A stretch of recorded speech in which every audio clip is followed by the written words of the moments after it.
Hello, everyone. My name is Imran, and I'm here to talk about how mobile operators are basically being used to perform cyber attacks. The talk is containing a lot of actionable intelligence that we have captured around and probably is going to be of interest to the audience. So quickly moving towards the agenda here, we have a lot to talk here, starting from attackers' analogy and the groups all the way to the financial impact and the things that we have been contributing towards the industry.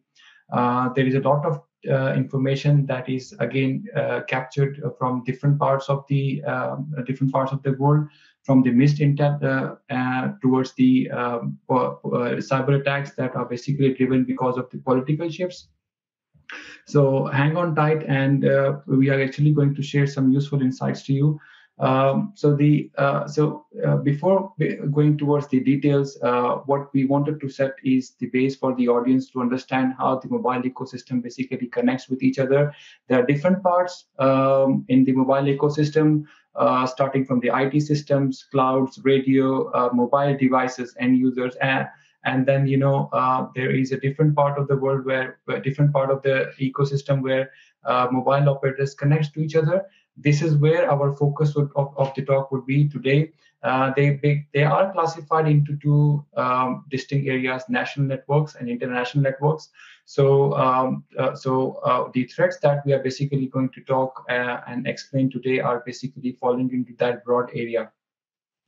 So again, so the threats, the security risk, and the fraud basically they are classified into distinct areas. So one that basically cause revenue losses towards operators, and this is basically kind of highlighted in the black. Again, the occurrence of these attacks basically are quite high, and the complexity, if you notice, the complexity is a bit low here.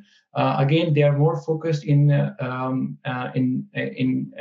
making sure that operators actually experiences fraud, revenue loss. And if you actually go down further towards the time series here, we basically understand that we are moving towards a more sophisticated area where criminal service organization and state actors are basically playing their part. And again, the occurrences of these attacks are basically less, but they are more complex to achieve. So the talk of the today is basically going to cover, the specific areas, which basically covers the activities that are executed by either criminal service organizations or state actors. So quickly moving towards what industry has been doing in order to address those gaps. Again, there are a lot of security guidelines available, within GSMA that basically covers these threats. They are more focused towards the interconnect threats, or either on national side or the international side. But again, these security guidelines are not the absolute measures to assess the security, because the malicious actors, they tend to find new ways and techniques in order to penetrate the network. So I think there's no absolute measure here. Although the industry does have these security controls and guidelines in place, but the attackers does always find new ways and techniques, just to penetrate into the network. So again, quickly moving forward, just wanted to set a base for the audience. Our analysis, or whatever is presented today, is basically captured from the roaming interconnect links, which means that this is a link where two operators, carriers talk to each other, and the purpose of talking to each other is basically to provide services to the users. Now, this could be roaming, this could be IoT devices. All it depends on the service model, but the threats that are basically existing are basically more towards the roaming interconnect layer here.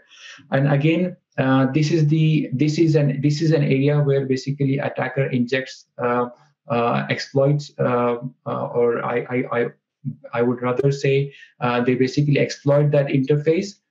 They inject vulnerabilities into operators network and see how they are behaving. They are doing fuzzing in that area, and they are understanding what are the weaknesses in the networks and how the operators are basically taking security controls. They are mapping networks. They are also understanding what are the behaviors and they are basically capturing that and then using it for subsequent attacks. So this is a very crucial area. This is basically there for a bit of time. Operators understand the severity of this, and they are actually taking measures. But I think there is no silver bullet in security. So again, this is a race where sometimes attacker get the advantage, and sometimes operators are able to defend themselves.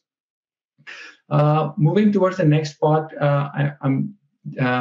we just wanted to again highlight, what we are doing as an organization. So we basically focus on signaling, we focus on call flows and protocol stacks. So which means that we try to identify attackers and see what they're trying to do. There could be a lot of different reasons and motives behind in attacking networks, and we probably are going to share some insights in a while.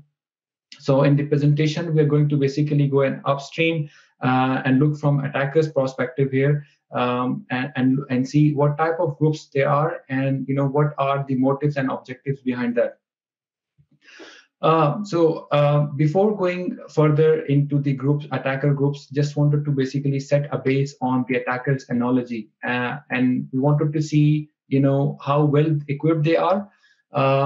They are actually kind of, sophisticated. They are armed with new techniques. They are well informed, which means that they have very good communication among each other. They're well paid and funded as well. And again, how much they know about these vulnerabilities. And I would say, they have access to the community documents and groups which the industry operators are building up to secure themselves. They're very good and expert in protocol standards, which actually makes them more dangerous towards operator. And again, they understand that the operators always move and kind of have an approach where they can tick box the security and say, yes, we are secure, but this is how it is not being done. And they are also aware that there is no active intelligence being taken care as part of the strategy. So this is how they basically leverage an advantage while executing an attack. So these are the group of factors. I think we have broadly categorized around 7 groups based on our historical understanding, and I would rather say these are not the only ones. Probably with the passage of time, we might find different attributions of the attacker group. But for now, we have classified this into 7 broad groups, starting from script kiddies. We have seen messages which are badly formatted messages, and clearly that defines that their equipments are broken. We were basically able to even reach out to the actual source at some point of time, because the stack was broken and kind of leaking a lot of information. Gray road operators, I think I was able to actually kind of share some insights. Their objective is basically to have or incur revenue losses towards operators. This in turn definitely helps them to get paid. Again, the motives and objectives is to perform fraud. Surveillance companies, they are basically well funded. They are organized. They are using sometimes A2P GTs. They are quite creative in encoding, and they have a very solid footprint across the world, which means that it is not necessary that you might be seeing an activity from a certain region. It can basically be different parts of the world. Again, state actors. State actors are basically, again, they are designed or they are actually more standard in nature, which means that they know what are the objectives that needs to be met. This can either be a location tracking, surveillance, interception. So they're quite motivated in their attack scenario. Criminal service organizations, again, these are the groups that are focused on performing fraud, but to an extent focused on a different type of fraud, which means that this could be an account takeover. It could be, an account, money being transferred from an account. Depends really on what type of fraud they are doing. Now, it can be an account takeover on your social media apps. It can be an account takeover from your bank. Again, they sometimes state actors do hire criminal service organizations for their tasks. Security audit companies, they are quite we shouldn't be putting them as bad actors, but these are the people who really do the white hat testing. But there are, there is a perception that while looking into the global signaling, people tend to see them as bad actor because the fingerprintings for these or group of people are somehow similar. So there is a very thin line. We need to basically understand the difference between the good and the bad. And the lastly, DOS agent. I think we have recently seen a bit of activity on DOS as well.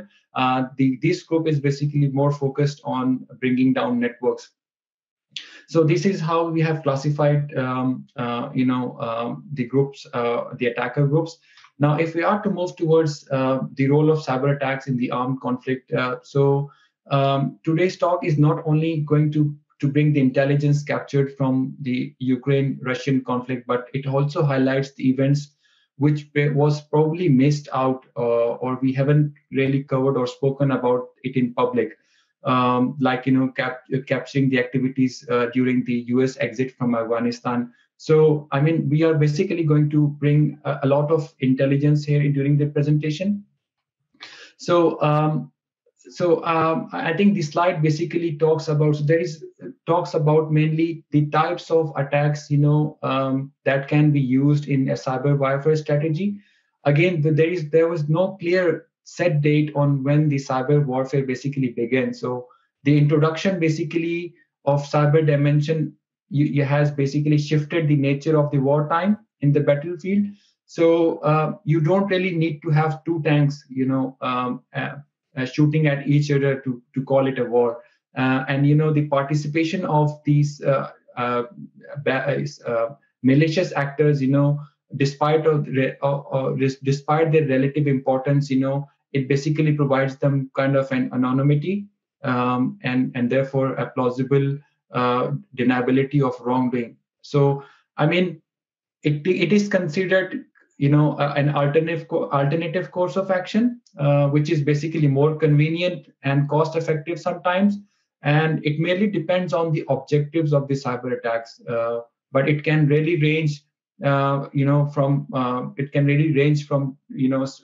different types of attack categories, starting from espionage, sabotage, denial of service, bringing down or disabling your industrial control systems, doing propaganda. One of the famous examples was this deep fake video from the president of Ukraine, again, disrupting financial institutions. So these basically fall into the cyber warfare strategy. And I think this has been recently seen in the Ukraine-Russian conflict being used.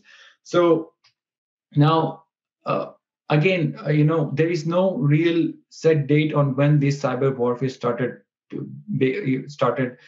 But there was a key milestone when back in 1999, when Kosovo was engaged.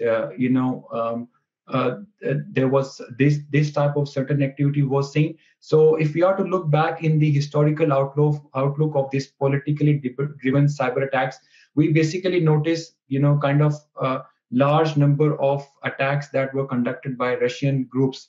Again, they were basically engaged in different types of groups. So you can clearly see here, denial of service conducted on Estonia in 2007. Again, in 2008 on Georgia by a Russian group. NotPetya, a famous ransomware, which basically brought down a lot of computer systems. Again, that was basically conducted by Russian groups. So there is no surprise, that these activities has been happening in the past. We can even go back to date 1999. This is where I can actually go back and link the link some of the historical activities, but the phenomena where nation state activities you know exist is something is not new. It's been there, and it is still being used widely. So again, moving forward, before moving forward towards the intelligence that we captured from the Ukraine-Russian conflict, I would just wanted to put some historical facts and figures. Again, the topic is interest for me because I kind of consider that we haven't provided enough attention to it. Did we actually kind of missed out the intelligence during the time period when this political events were happening? Have we spoken about it in public? We wanted to see who were behind these attacks. Was it state sponsored? So all these basically questions will try to kind of put some answers on it. So again, as I will try to set up some timelines for the audience in order to see, how the U.S. troops, withdrawal from Afghanistan had a reflection on the global signaling. And again, these things do happen. So it's just a matter of time. We need to have patience. We need to have the right touch points to capture that activity, and then use that information to build the intelligence. And again, what happened in Afghanistan merely got the same level of attention in media and public. So this does not really mean there was no attack on the infrastructure or the subscriber. So if you have to actually go back towards the timelines here, these political events had reflection on the global signaling, right? And we were basically able to capture that. So if we are to go back in February 2020, this is where Trump's administration signed an agreement with Taliban, and for the U.S. forces withdrawal. And the date was set to be by May 2021. Again, this is all reported by media and U.S. state website. And this was basically endorsed by Biden's administration, who took charge in January 2021, and the timelines were basically moved towards September. Now, if for a short time, if you remember these timelines, the graph that you're going to see in the next slides are going to make some, it's going to give you some context here. So these are the captured artifacts. Again, these are artifacts that were captured, dated back in 2021. Again, we clearly see here, there was malicious activities that were happening. And based on the analysis that we saw, Afghanistan was never the prime target, and which means that, it was never the victim country. It started happening somewhere back in February 2021. Now, this could be because of some political shift and administrative changes. The threat actor who was behind the operation was nefariously known to us. We knew they have potential links to nation state, and this was basically kind of supported activity, which means that there were some other sources part of the same campaign, and they were clustered in nature. Again, if we go back, we can clearly see these are SS7 attacks. There were no attacks happening. If we actually go back, dated 2020, late 2020, there is no historical activity seen. And then, starting from February 2021, this is where again the administrative changes happen. We start seeing activity all the way till late year, August 2021, September 2021. And there was a motive behind all these activities, and the motives are basically quite clear. Again, they were basically kind of trying to do surveillance and tracking. At some point of time, they were actually doing interception at radio level. Again, Afghanistan was not previously the prime target, but based on what we saw during that time period, Afghanistan subscriber were the prime target at that point of time. The secondary targets were roamers in Afghanistan, which means that the people who were basically roaming in the country, and the subscriber who basically were roaming were part of NATO countries. Now, doing offset oscillate on those activities. We actually came to know that the potential victim organizations were basically linked to news and media outlets, NGOs, and government institutions. So this basically tells you the story, the reason behind that, the motive behind that, and why they basically wanted to get an actionable intelligence out of that critical time period when US troops were basically exiting Afghanistan. Again, this was supported by threat indicators, and those threat indicators were basically designed to bypass any security controls that were supposed to be in place or were in place. Again, so just wanted to give you a touch base on what we saw previously and what we are seeing right now in the Ukraine Russian conflict. So the audience can understand that a political shift can basically in a region can drive cyber attacks. And I think the evidence for the activities that we have captured in Afghanistan can basically explain itself. Uh, So again, setting up the base for the audience, the telecommunication network has been the top focus for the attackers as well. And if we are to see on the timelines, these are the timelines that we have captured from the Europol website, and these are Russian-linked cyber attacks on Ukraine telecommunication infrastructure. And all these yellow highlighted ones are by means are the attack vectors that were focused on the telecommunication infrastructure. And we can clearly see there, these have been marked and highlighted at various media outlets. And these attacks were basically organized and coordinated that we have seen so far. Again, they were consistent and motivated, and they were being the information sharing on the attack sequence was also the key.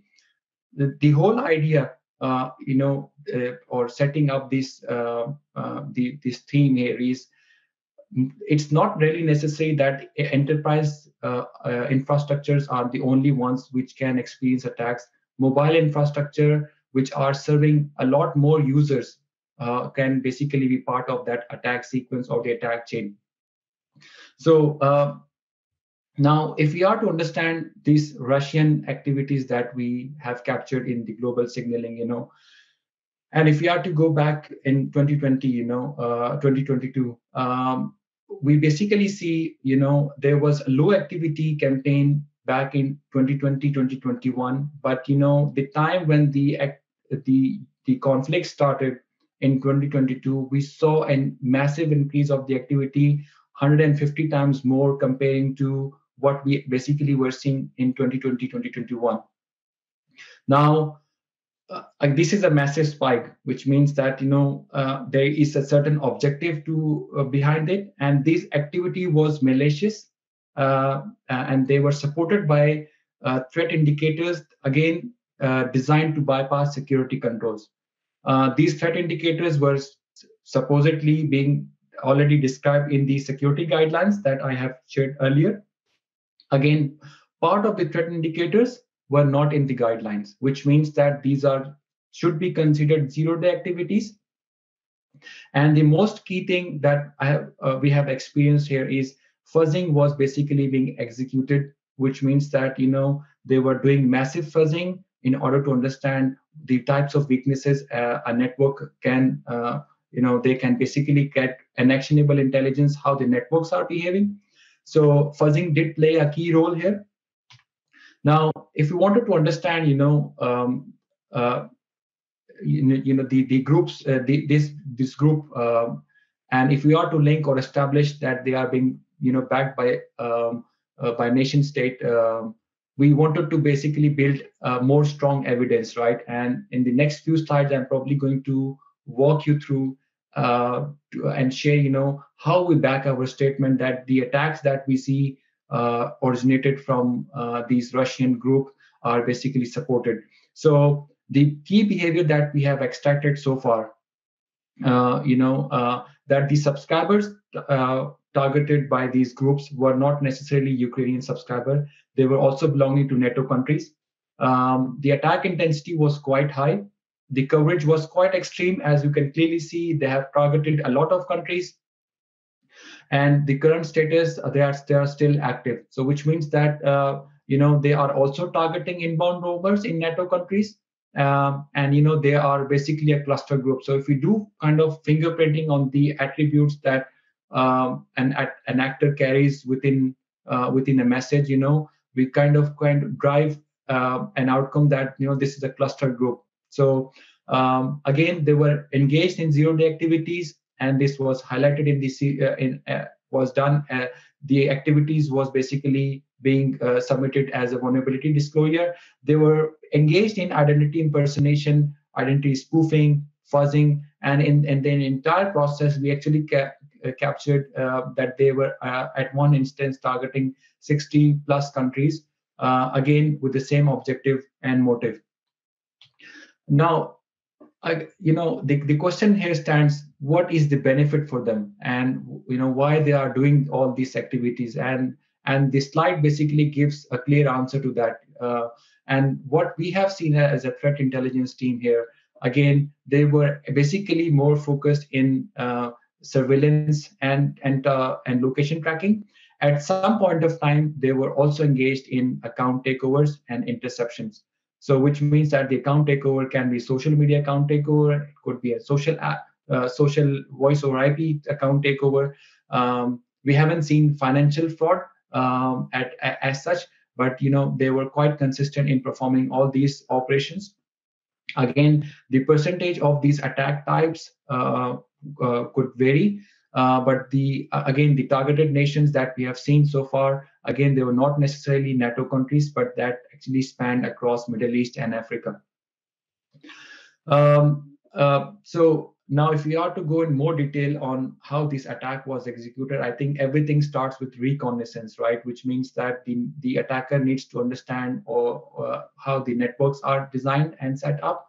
And in this slide, we clearly identify here that they were doing scanning. So if we are to actually look, and this is a packet capture, this is basically captured from the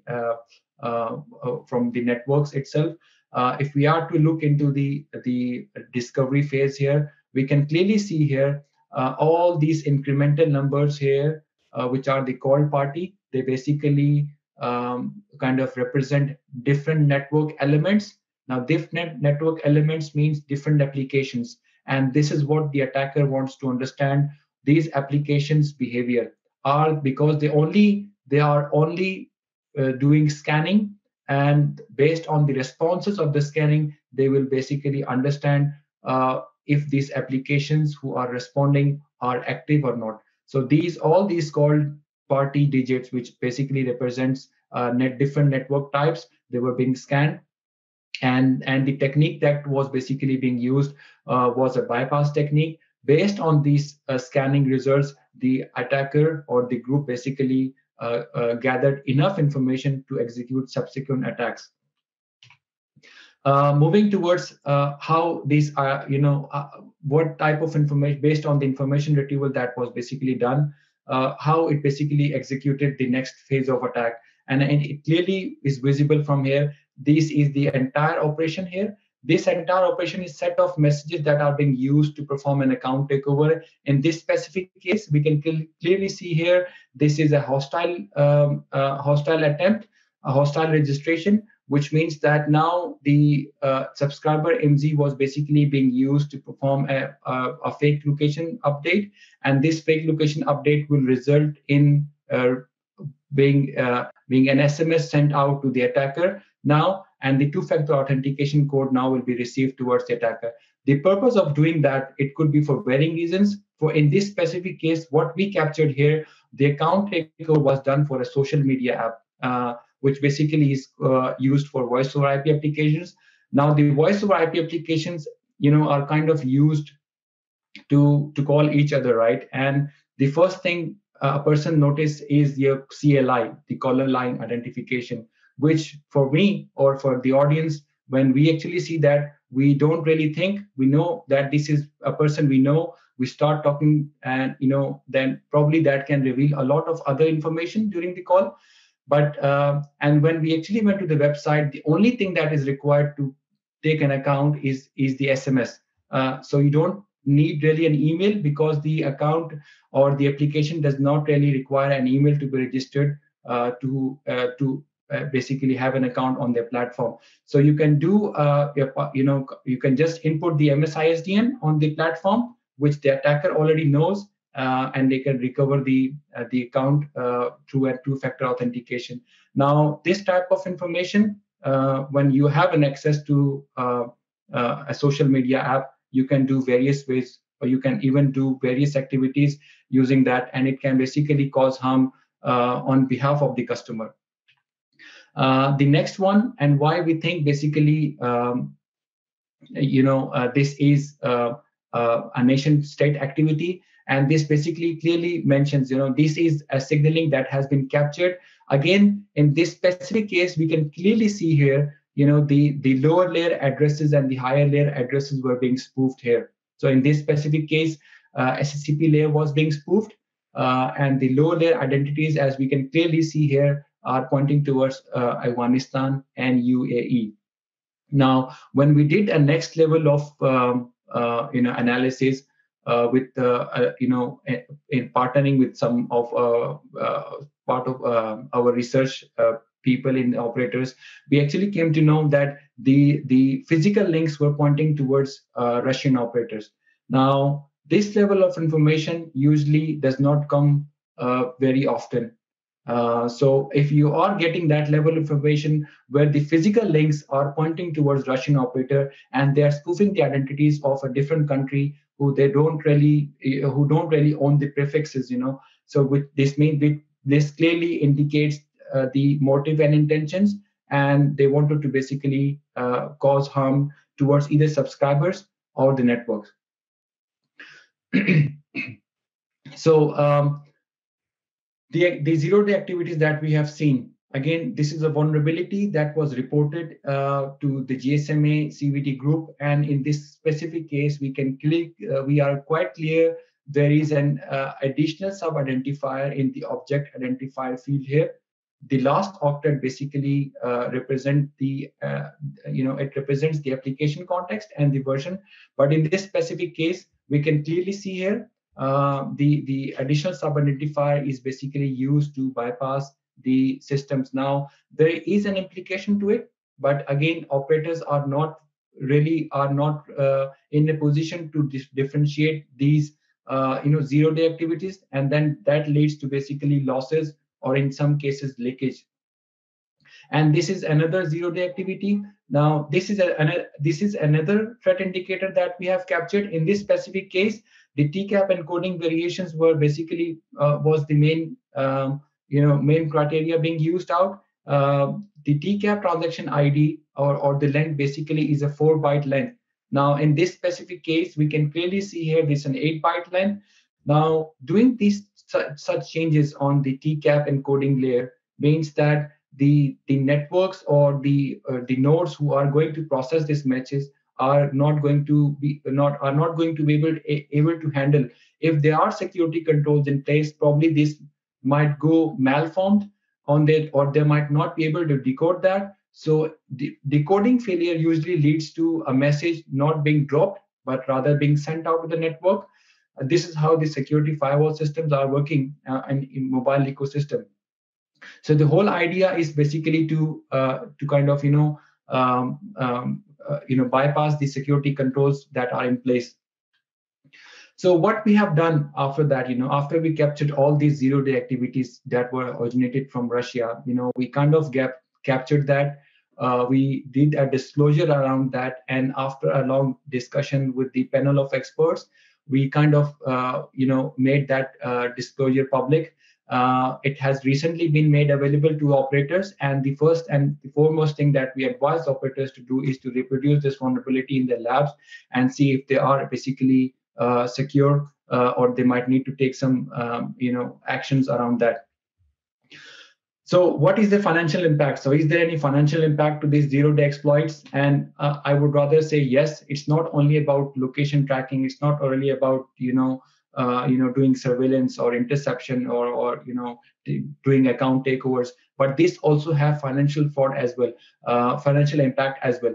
And One of the vulnerability that we disclosed earlier back in April 2021, we discovered that vulnerability early 2021, which means that this was reported to the GSMA CVT program again, and when we actually disclosed that vulnerability, we came to know later in 2022 that the same vulnerability was basically being used to perform certain fraudulent activities that cost an operator around 50K in 12 days, 50K USDs in 12 days. So which is kind of not a very large sum for a tier one carrier, but this is the only case that was reported by one of the carriers. So not a lot of operators does kind of share that level of information, and the overall financial impact for this 0 day is not fully unknown to us, because this can basically be due to factors like lack of visibility on the ecosystem in the operator side.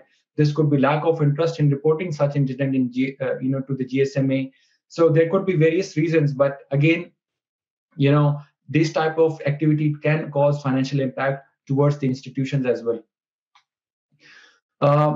So the vulnerability that we disclosed earlier back in 2021, again, this was reported to the CVT group, and they were basically we advised operators to take certain measures. All these details were basically part of the briefing paper. It's available. The research papers and the vulnerability disclosures were basically acknowledged by GSMA and were placed in Hall of Fame due to certain criteria that were linked to these vulnerability disclosures.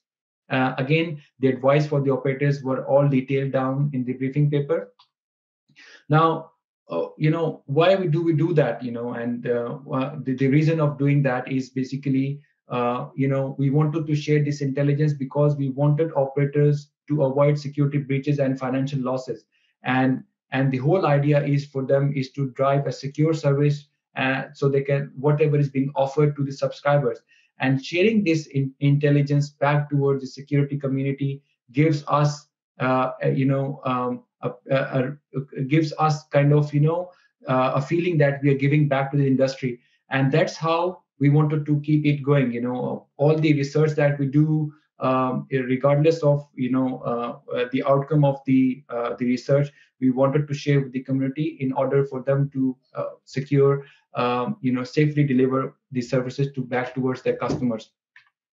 Now, the last slide is basically going to talk about more of what we have to do in order to deliver a secure service towards the operators.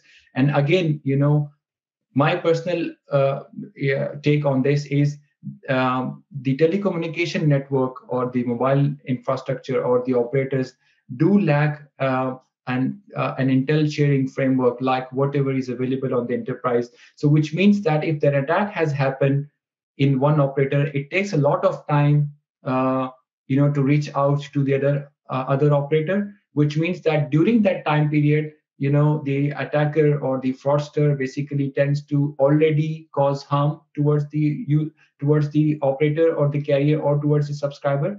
So he gets basically plenty of time to cause that to execute that operation. So there should be a framework where the operators can share key intelligence between them. I think the other point is implementation of an effective cyber strategy that can handle cyber conflicts. Now, probably when we speak to operators, we try to understand they might have a very resilient strategy, but they don't really consider cyber conflicts as part of the strategy. This is something that needs to be taken care as well.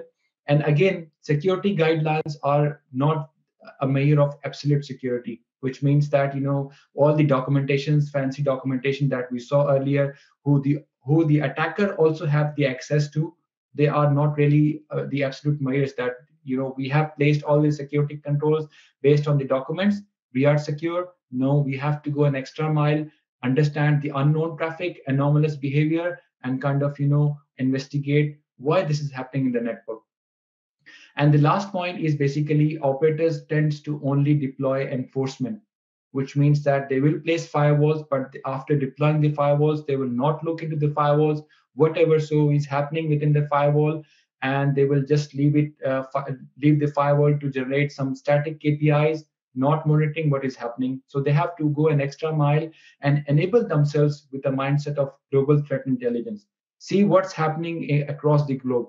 Use that information to prepare themselves. So it's kind of an early warning, and using that early warning, for their own benefit and advantage.